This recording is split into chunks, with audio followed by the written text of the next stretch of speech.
और 30 अक्टूबर को एनडीए का घोषणा पत्र जारी होगा। बिहार चुनाव के लिए घोषणा पत्र जारी होगा तो एनडीए की तरफ से 30 अक्टूबर को अपना मैनिफेस्टो जारी किया जाएगा और बिहार चुनाव के लिए यह घोषणा पत्र होगा जिसमें बिहार की जनता से एनडीए की तरफ से कई बड़े वादे किए जाएंगे, कई बड़ी घोषणाएं भी की जाएंगी। 30 अक्टूबर को एनडीए का घोषणा पत्र जारी होगा और माना जा रहा है कि इस घोषणा पत्र में इस बार एनडीए की तरफ से कई बड़े वादे और ऐलान किए जा सकते हैं बिहार की जनता से।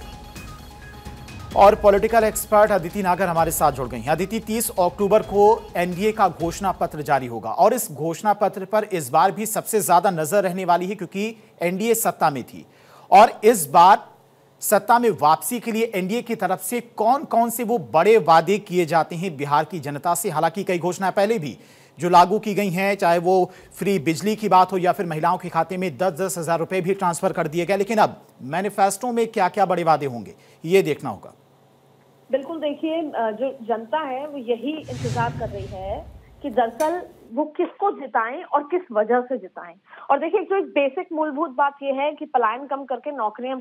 बिहार में हो, ये एक बहुत बड़ा फोकस है इस बार। और उसके बाद जाहिर तौर पर जैसे जैसे चुनाव आगे बढ़ता है, जाति पर चुनाव शिफ्ट हो जाता है, तो पॉलिटिकल पार्टीज भी इन दोनों को बैलेंस कर रही हैं। टिकट वितरण में उनको जाति नजर आई, उन्होंने जाति के लिहाज से वोट किया। अब बात है कि महागठबंधन और साथ में दूसरी बात है कि 30 सितंबर को जो सरकार सत्ता में है, जिससे एंटी इनकम्बेंसी भी हो सकती है, वो क्या कुछ वादे करेगा। देखिए, जो आज चुनौती है एनडीए के, वो यही चुनौती है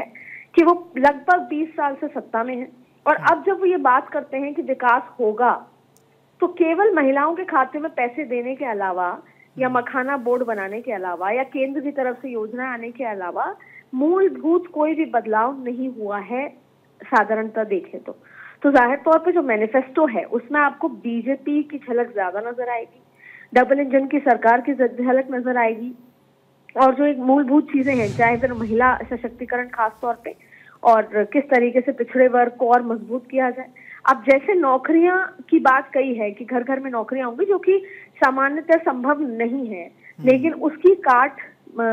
जो एनडीए है वो अपने मैनिफेस्टो में दिखाएगी कि वो युवाओं के लिए क्या कुछ करेगी। और जब ये मैनिफेस्टो रिलीज होगा तो बार बार ये कहा जाएगा कि मोदी है तो मुमकिन है, मोदी अगर कोई बात कहते हैं तो वो जरूर होती है। तो ऐसी बहुत सारी चीजें हैं जो मैनिफेस्टो में नजर आएंगी और शायद उसी के बाद बिहार की जनता ये तय कर पाएगी कि जो ऑलरेडी सत्ता में है उनको सत्ता में वापसी करानी है या इस बार कोई नया चांस है ना। शायद तेजस्वी के लिए भी आखिरी चांस है, लेकिन इस बीच में प्रशांत किशोर